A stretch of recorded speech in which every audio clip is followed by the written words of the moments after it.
Good evening, all. Welcome back to Gelvin Valley for another episode. We are almost done hauling our bales, as I recall, so we'll get right to that and get the job done. And we actually have some cash in the bank, so I'm kind of stoked about that and already trying to figure out if I should spend it. And I'm not sure I should. For the moment, we'll try to get done picking up our bales. Oops, I should probably put my hazards on and beacons for the road. Got a steep hill coming up. Let's see where we left off. Field 37 and 8. Alright.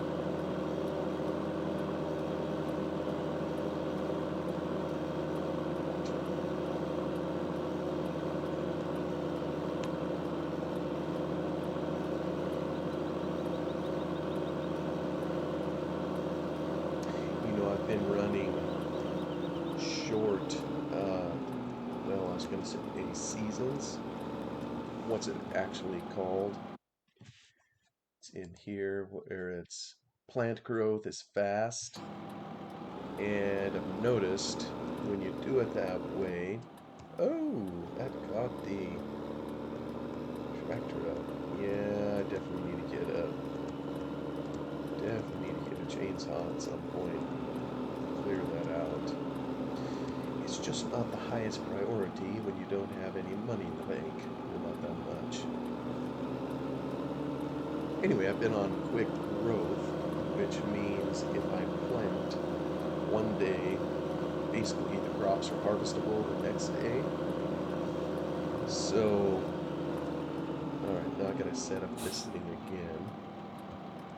Ah, why doesn't my... You know, this is a setting that has changed. Has this happened to anybody else? My auto help turned off for some reason. Show or hide, toggle product type, round bales, and yeah, I think that'll do it. I'm just gonna grab, oh yes, it's gonna bellyache the whole time at us.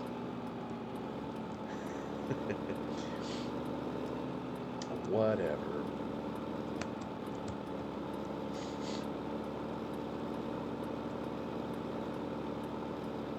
We'll climb this steep hill. So I've chosen to kind of have as quick as I could. You know, I know this is going to change if I ever turn to the soil mod and try to work that. I since have received some comments, maybe it's on a previous video, that learning the soil mod is, or mastering it rather, is pretty tough.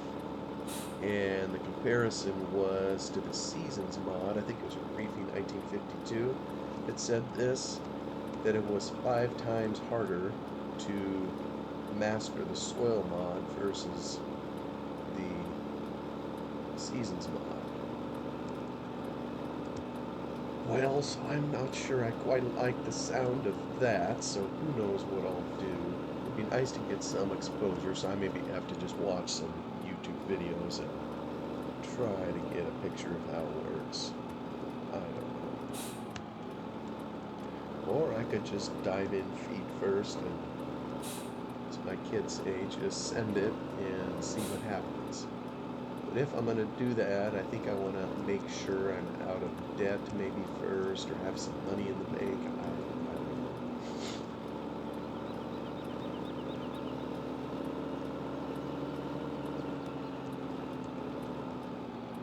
I think we'll get these last bales on a single load. Oh, that bale was kind of tipped over funny. Hey! Oh, I guess it stopped. Didn't pick up that other. There we go. Well, and I think, I'm just looking around here, I don't see any other little bits in any of the fields that we own. I think we have them. there's going to be one more trip up the hill, the steep hill, and we'll be done and ready to move on to something else.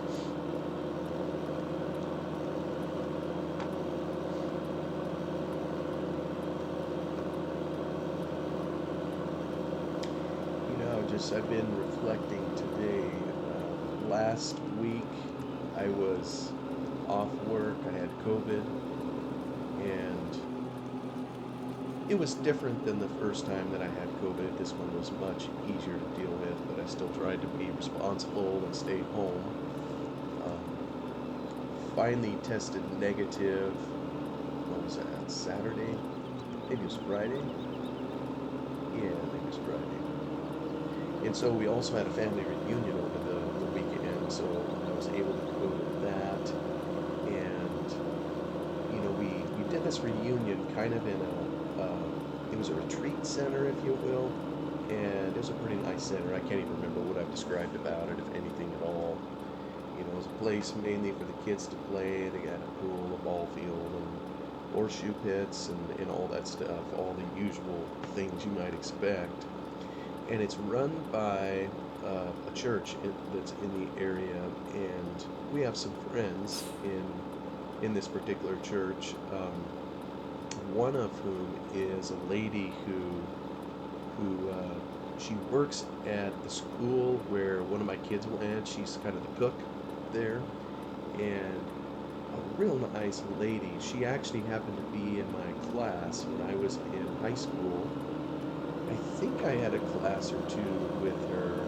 I think I seem to remember choir, maybe there's a couple of others. I don't recall. So I knew of her. I can't really say I was much more than acquaintance with her. And after high school, I think it was after high school, there was one of her sisters married one of my uncles, so one of my aunts. Actually, now that I think about it, one of the uncles that owns Lone Oak Farms is married to this woman's sister. Anyway, this lady that was one of my classmates, high school, she eventually got married herself to a local man, and I don't know how many years into their marriage it was that he was diagnosed with terminal brain cancer. I think the doctors told them, I seem to recall, because I ran into her at the family reunion. She works from time to time, kind of helping cook in the kitchen, and she helped cook some of the meals, that we enjoyed as a family there. And so that's kind of how I ran into her, and she was just kind of relaying all this. That the doctors told them, I think that he had like 90 days to live. I mean, it was a really short time period, just a couple months, and that turned into basically 4.5 years,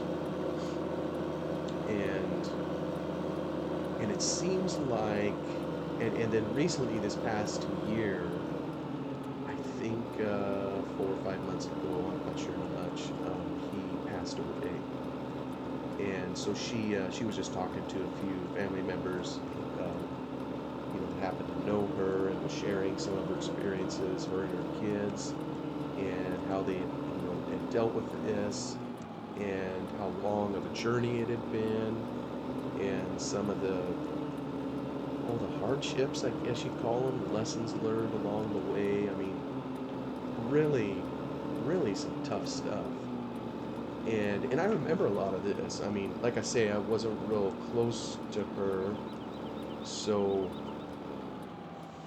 there was only things I was peripherally aware of, kind of as she was connected to the school, or that kind of thing, that I'd hear bits and pieces. And let me drop this trailer. Oh,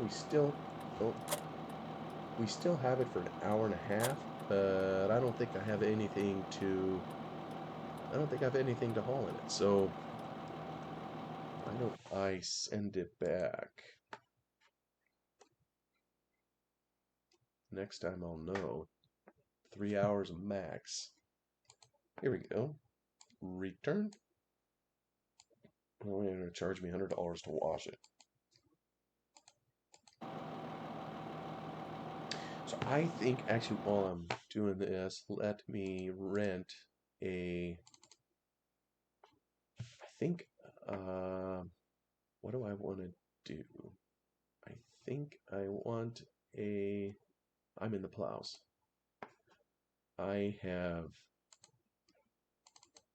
previously ripped it up with the chisel plow. Well, last time I ripped it with a chisel plow, then I came in and rolled it. Choices, choices. You know what? I didn't rip it. I no-tilled it last time, so maybe this time it'd be good to rip it up again. And so I'll use this little ripper here. Oh, yeah, can't buy it. Good thing I didn't buy it. I want to rent it. I don't remember how many hours it takes to do the place. So, maybe I'll get it for 5 hours. That's $600 and start ripping out all my fields.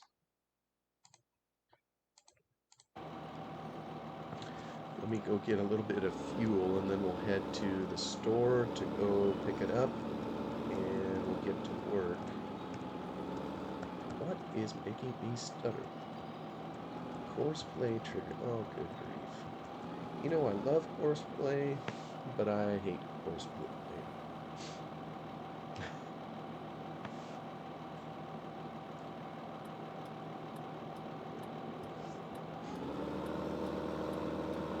So anyway, like I said, I've been reflecting, and especially after, learning earlier this year that her husband had passed.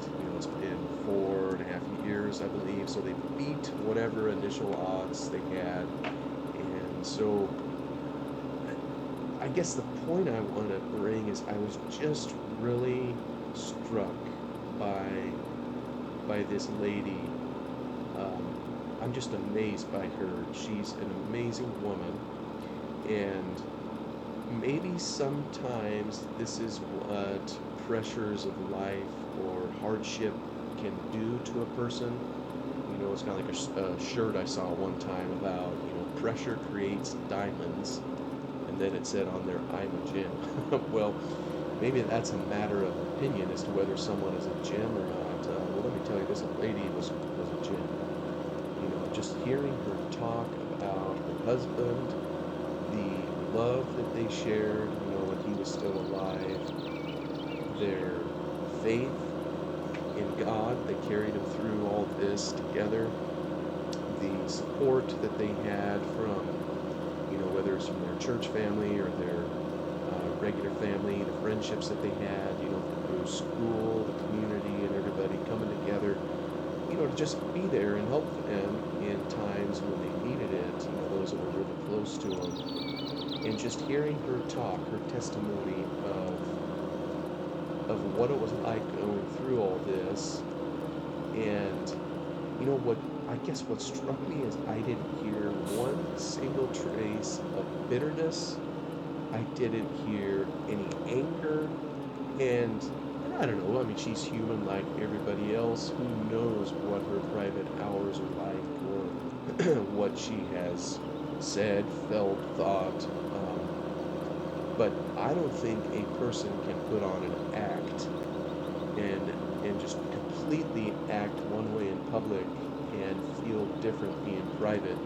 Eventually something is going to show up, and I've been around her enough. I've heard testimony from other people that this is just what kind of a person she's become, if you will, in going through something like this. And her husband too, grew to be quite a man, if you will, in facing this and having to face up to mortality and stare it in the face, as it was about to happen.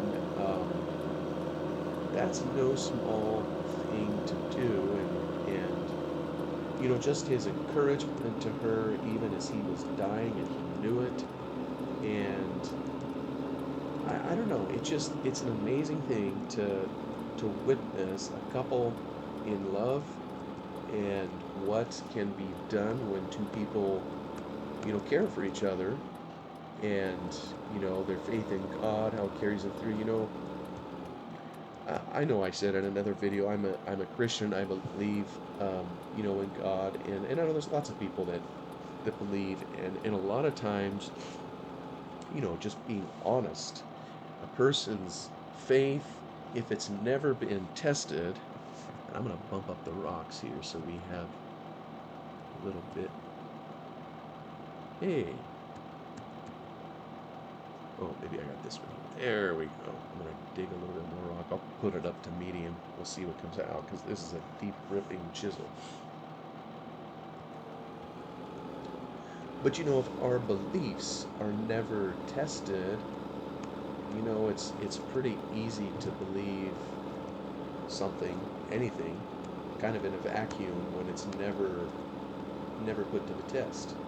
And I gotta be honest, as a Christian in a free country where, we're free to believe and practice our belief as we choose, it's a whole different ballgame, when you are faced with some hardship that,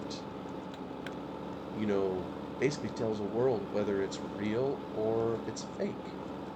And nobody likes a faker, or nobody respects, a fake, if you will.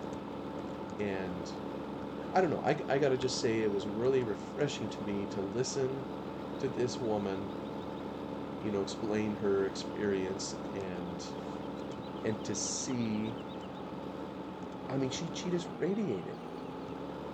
I mean, if that kind of makes sense, where someone is happy in spite of whatever, well, kind of as we would say sometime, whatever crap sandwich the world, has handed her, and, losing your mate, that's a pretty significant thing. Although the reality is, as you think about it, every single couple, it's extremely rare that both the husband and wife will die, at the same time.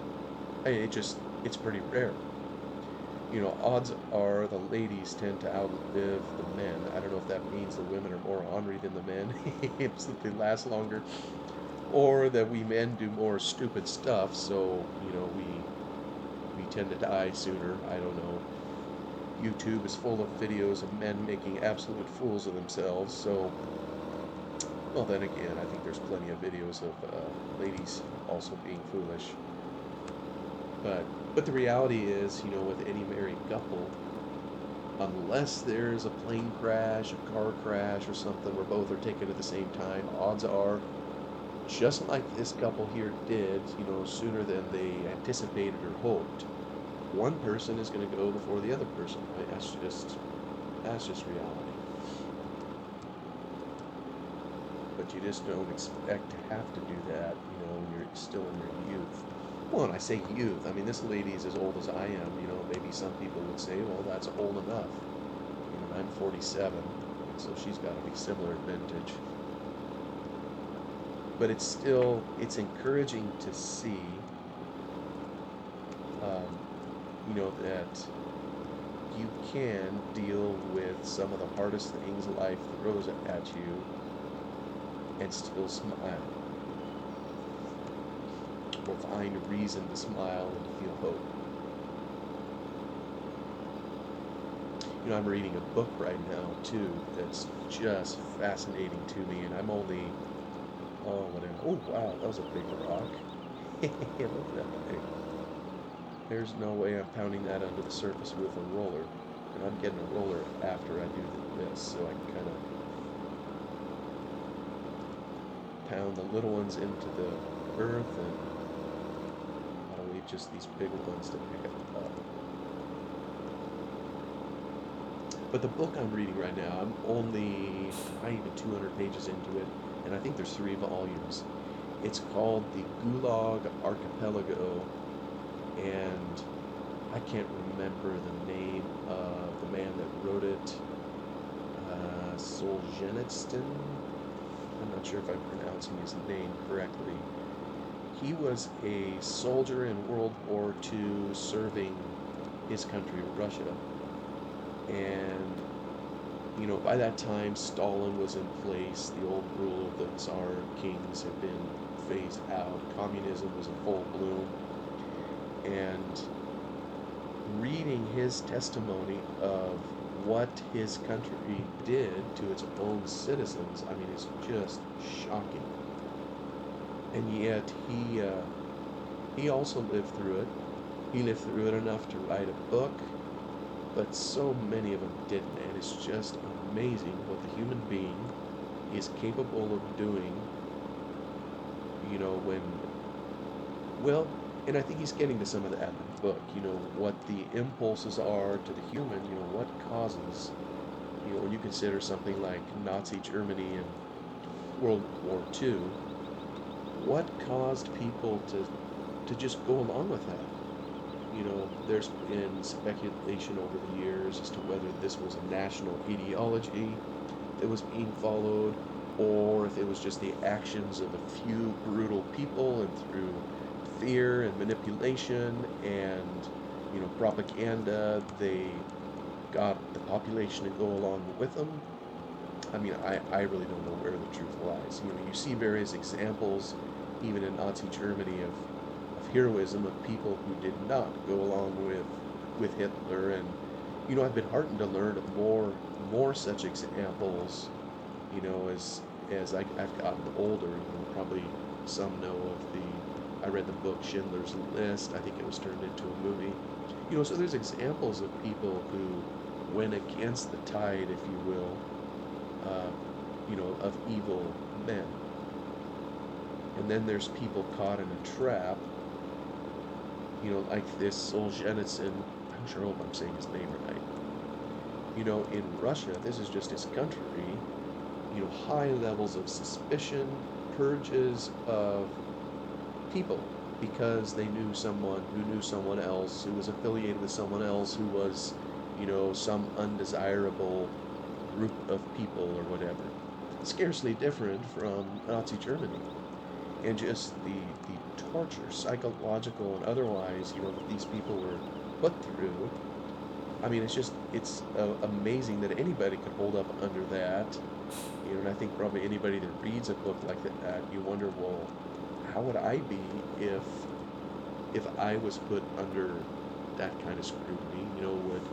Would I turn in all my neighbors? Would I admit to something I'd never done? Would I? And then the author, I mean, he's just brutally honest. He talks about the ad, and then it's as if he puts himself in the shoes of those that were his captors, and he asks, what would he have done? And because he was kind of on his way to being one of those who would, handle people such as this, all the so-called traitors and the undesirables and everything. And he had to come to oh, look at that, we got some big ones. He had to come to the conclusion that he's not sure he would have done anything differently, than some of the people who had mistreated him or others, which is just kind of a sobering reality. So what makes a person just go along with the flow, and if someone tells you that this is a bad group of people, you need to, or this is a bad person, you need to torment them, you need to do all these things. How does a person get there? And with the right set of circumstances, would that be me? But anyway, I mean, I kind of thought of the book based on what this lady had been through, that was talking to us at that evening at the family reunion about her experiences, and being able to be happy and still find joy in life, even shortly after her husband passed. And they knew it was coming. Perhaps some of it was, relief that, her husband's struggles and battle was finally over for him and he could rest. Because, truthfully, she was exhausted taking care of him, so I'm sure there's, some relief at that level too. But just the resilience in the face of all that. It was just something to see. And so whether it's that or like the author of this book, facing some hard things and being able to come out of it, although I don't know that I guess I just don't know. I haven't finished these books, the Gulag Archipelago. So what his state of mind was, as he looked at it years later. I don't know the end of the story yet. I hope he can still find happiness. But from everything he's describing, this is some pretty ugly, tough stuff that what one man would do to another.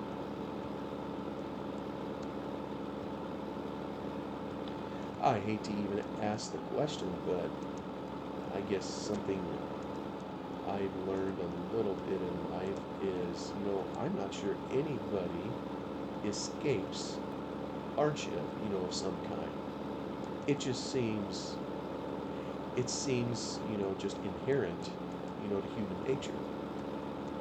And, not just human nature, I mean, that implies that it's caused by other humans, which sometimes it is, like in the case of this guy that went through the Gulag, the Russian Gulag. But stuff just happens, and there's not necessarily any rhyme or reason for it, or any explanation, or anybody that can be blamed. I mean, sometimes there's blame, but, every one of us is going to admit, well, nobody's perfect. We all know that, and yet the courts are filled with lawsuits of, one person suing someone else, sometimes for their imperfections, because we want justice or whatever reason we give.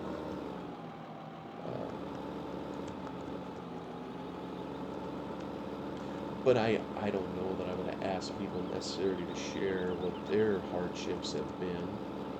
I just know there's got to have been something. I mean, nobody is unscathed. I think of my life, and probably when we think about it, and I was thinking about it, like when this lady was, my former classmate was speaking about her husband, and you can't help but compare, like in this case, my life to hers, and I saw a strong person there, this lady, and I found much reason to admire her because, just truthfully looking at things, I wonder, well, I haven't been through that. I would hope, I could behave similarly if that was my lot, but I've never been through that. And, it just made me think of, well, what have I called hardships in my life? Our oldest child had seizures twice. Twice had to make that call on the phone, 911. Those three numbers on the phone that you never want to have to dial in succession. I did twice for her. And whoops, I just backed up with a chisel plow on the ground. That's a major no-no. Ooh, that would have sheared them all off if I'd have done that in real life. The second seizure she had was pretty major. We didn't know if we'd get to bring her back home. They basically put her in an induced coma at the hospital, and there we waited for, I don't know what it was, a week and a half. I forget how long it was. Till she came to. I had another one of our children also ended up in the hospital. He wasn't able to breathe shortly after he was born. He was able to breathe a little bit, but he needed some additional help. So we ended up in another hospital, watching him go through that, and I remember that experience too. There was lots of other little ones, in this particular hospital that had way worse problems than my boy did, and so I know none of us escape hardship in one case or another, whether it's family related or job or whatever it is. And I guess I would say an observation is about when I have felt sorry for myself because of whatever problem it is. I then meet someone who has way worse problems than I have, and it kind of sets me back on my heels. And it's like, well, would you choose their problem over yours? And it's like, no way. So, not that any of us want to just pick problems. I think we'd all rather not have any to deal with, but that just isn't reality. So, I don't know, maybe start off tonight with going on this kick. I guess I just think about stuff and probably overthink it. Things that I have no control over anyway, a lot of times. And they just are what they are.